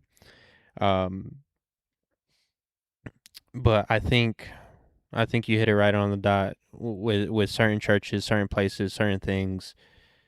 It's a wolf hiding in sheep's clothing. So I think you do have to be careful with that, and you have to protect your heart. And at the end of the day, I think we all have our relationship with God, and God makes it very clear on the expectations He has of us and what He requires us to do. So Exactly. I feel real quick, right. Dang, I lost my train of thought. Go ahead. Oh, Dang, we talk so at the same basically, time. I wanted to bring up the verse that I had talked about. We have read it Mhm. before. It's Matthew chapter 7, verse 21 through 23.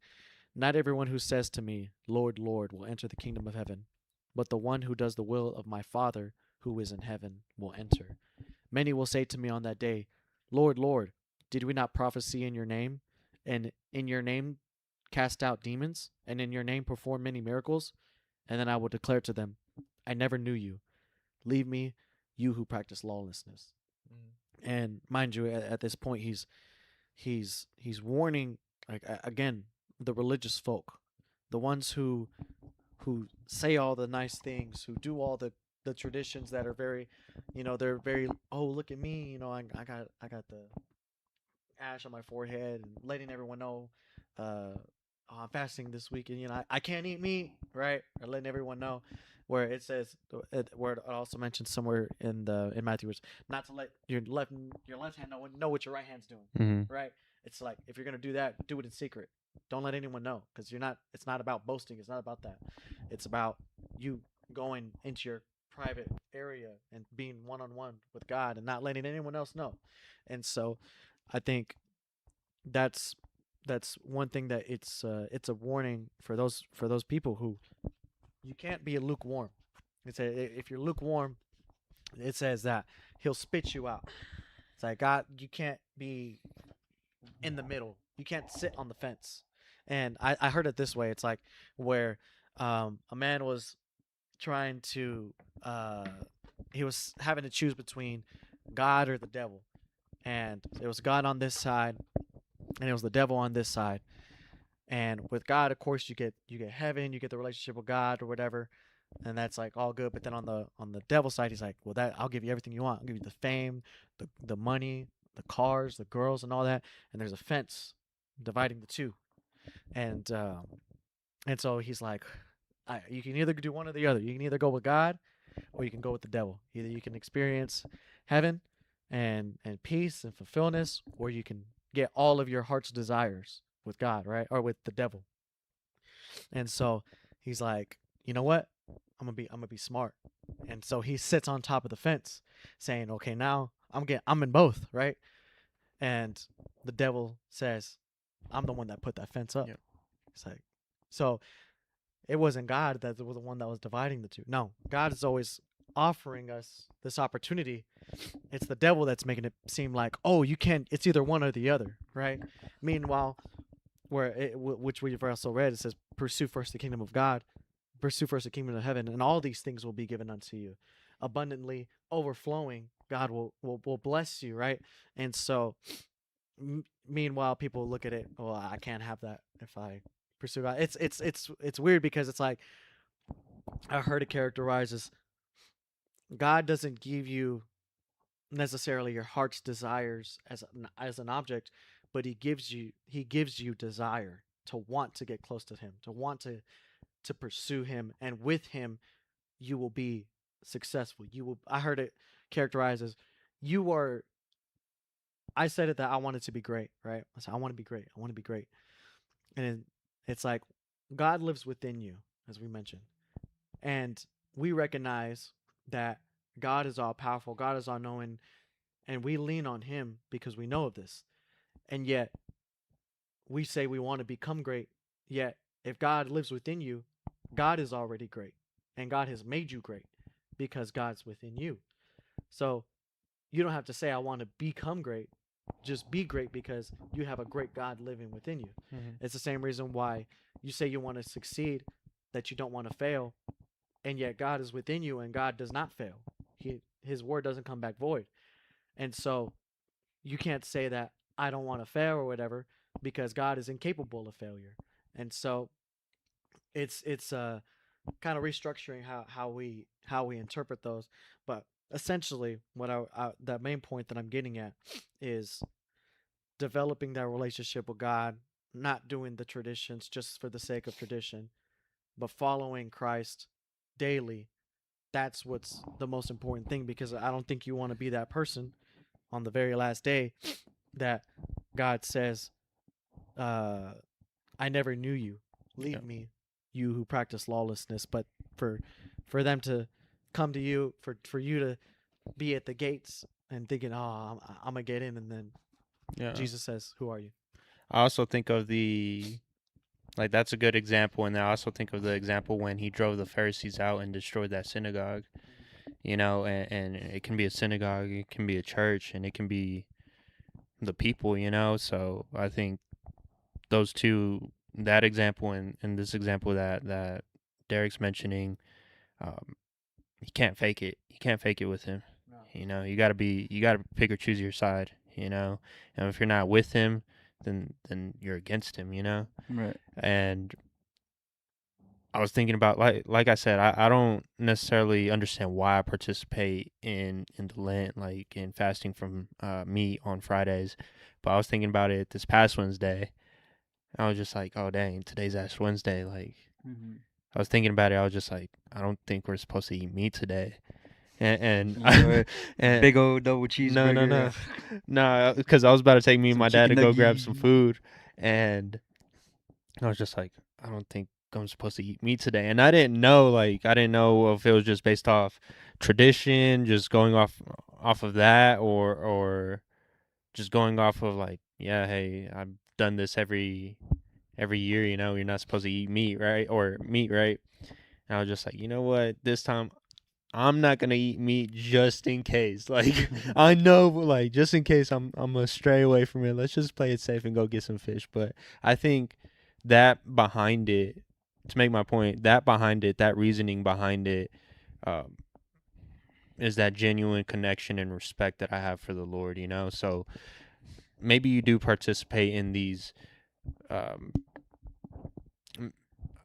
I guess I can say man-made traditions. I guess that's correct. Right. I don't think it says in the Bible that Yeah, you can't eat meat on Friday. I wouldn't know. Yeah, But let's just. Well, we're reading, so Yeah, we'll find out. We'll find out We're eventually, We're right? finding out. We're literally going through Jesus's life, But and if you want to mirror Jesus, Yeah. I don't think Jesus ever got an ash Right. cross on his forehead Yeah. and fasted only on Fridays a month before his death. Fasted always on Sundays, He's and that- I think Jesus even always fast. He was a continual fast and continual prayer, and But I think even if go ahead. So to finish my point, but I think if you do have a genuine intent behind it, Derek kind of mentioned that we should fast, and it doesn't necessarily have to be just from meat. It can be anything and everything that you should fast from, even from nowadays social media or our phones, technology, doing a water fast or doing a food fast in general. I think that maybe this tradition, maybe that's why the tradition is there, to kind of elude us to fasting, maybe, but you can't just do it during one season. It's got to be on or off, That's what I was gonna say. You took the words out of my mouth. I think it just depends on your intent. Yeah. If you want how you want to interpret it, right? Like if you do want to partake in the fasting on Friday and abstain from meat, then don't let it be known. Like you mentioned, don't let your left hand know what your right hand's doing. If someone say, "Hey, let's go out to eat," don't mention and yell to everybody, "No, I can't eat meat." Whatever.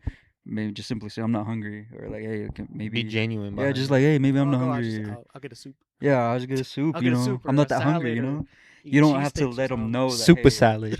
or if you did get the ashes, don't first thing post it on social media. Just take it and take it as a grain of salt and go and do your own thing. Keep just pretend it never happened, right? You don't have to show the world that you did it. And then also too, the point that I forgot right before is right, we're talking about how everybody just went to church for Ash Wednesday, right? And then you got all these people saying, "Oh, you never haven't went to church all year. Now you want to come."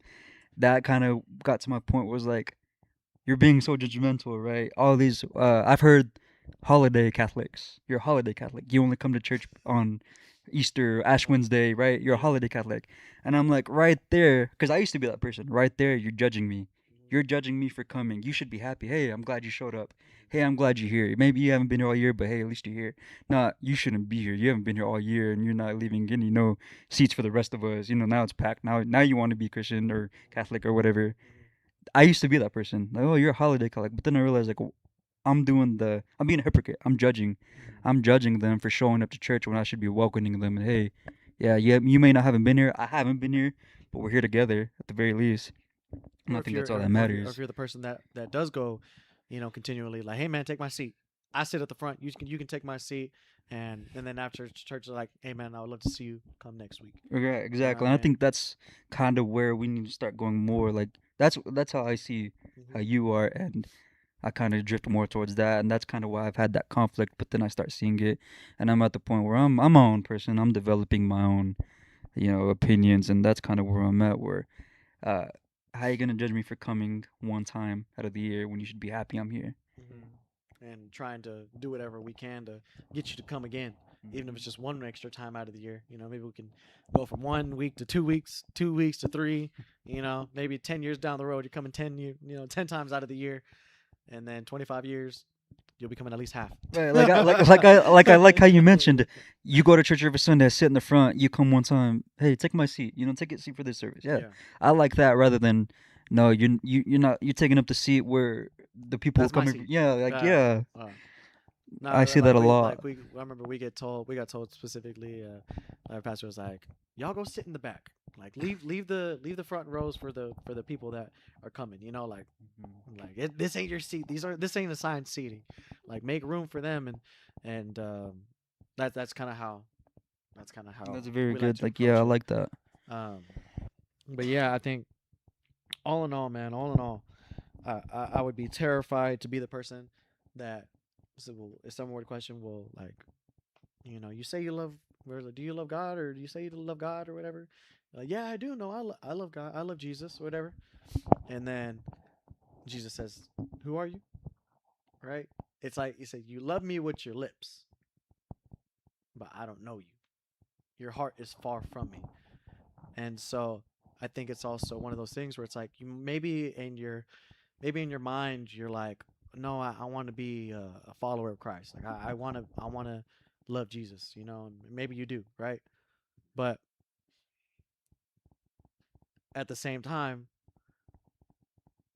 faith comes also and manifests through your works, through deeds. It says the remember we read about the tree and the fruit, the tree that bears its fruit. The type of fruit that you bear shows where you're at in your walk with God.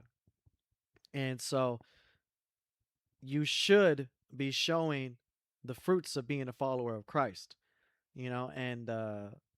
and so, and I'm not saying this to, like, of course, this isn't condemnation towards nobody, but I hope to encourage you and to not just being a holiday Christian or whatever, holiday Catholic, but instead devoting yourself, even if, like I said, even if you only go one day out of the year, maybe you go two. Maybe just start adding to it. Instead of reading the Bible no times out of the year, maybe you'll start reading it once a month.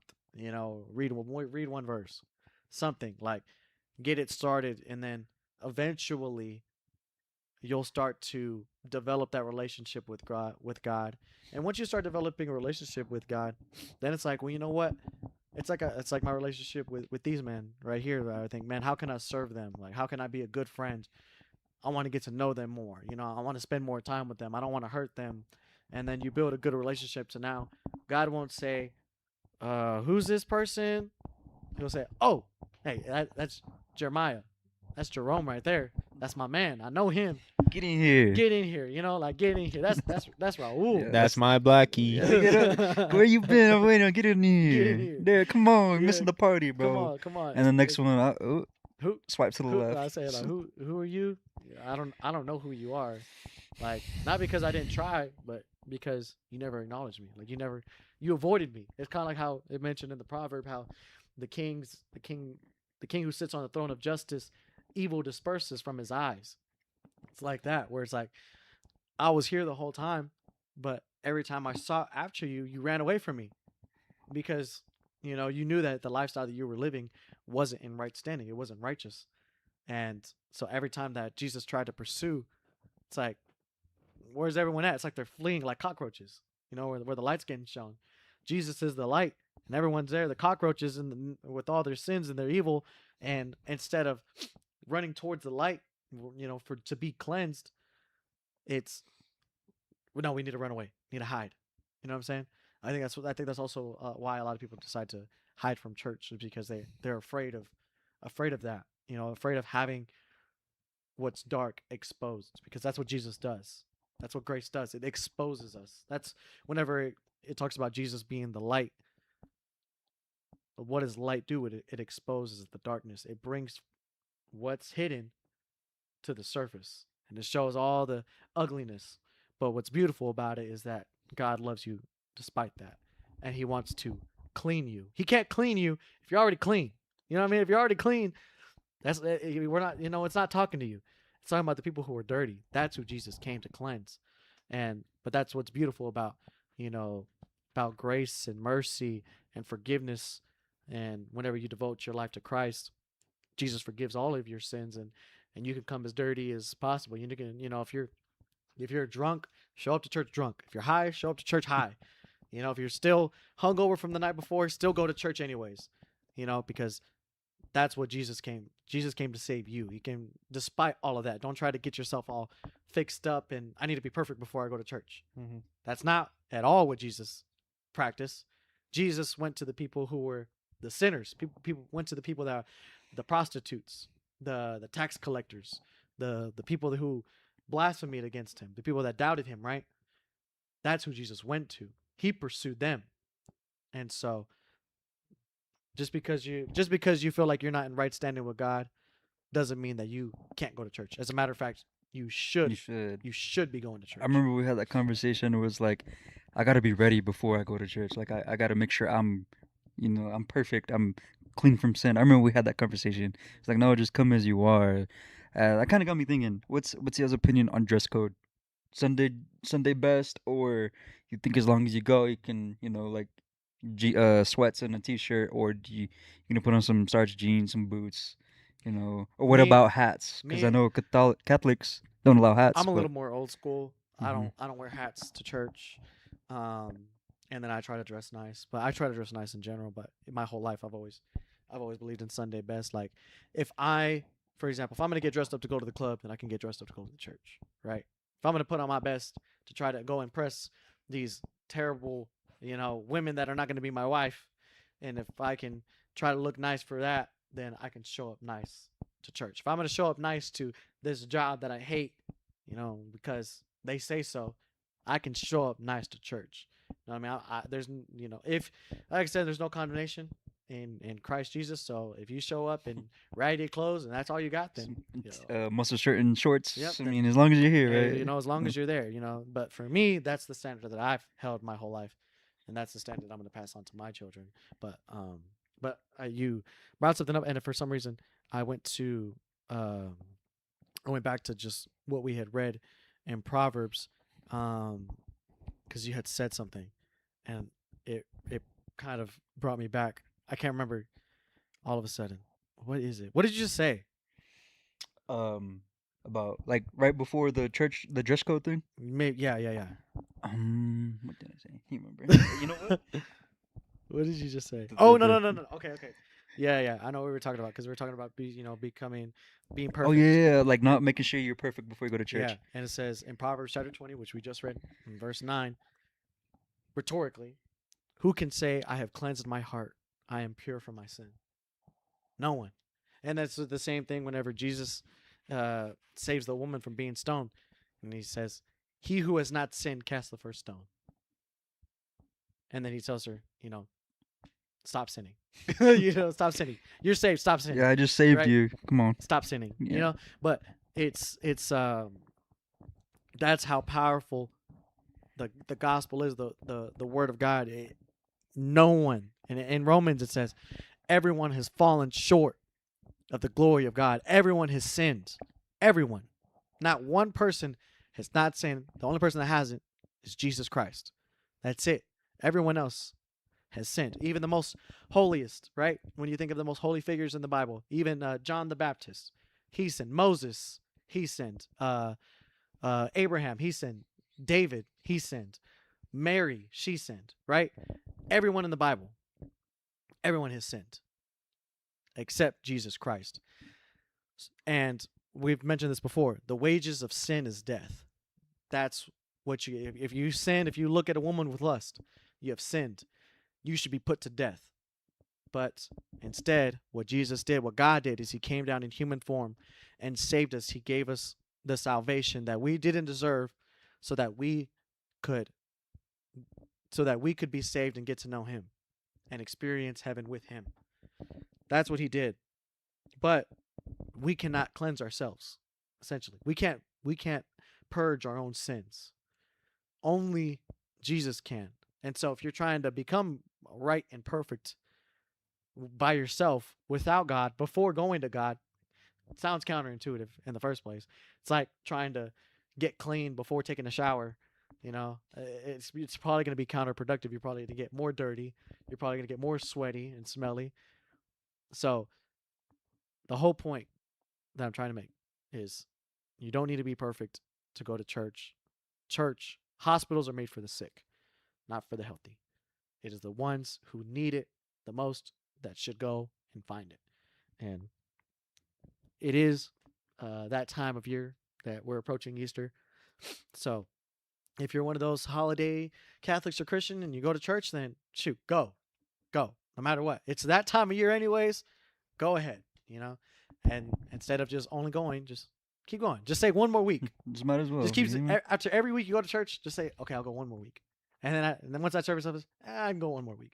After that one ends, I'll go one more week, and then you just keep saying that. Just keep saying you'll go one more week, and then maybe you'll never stop going.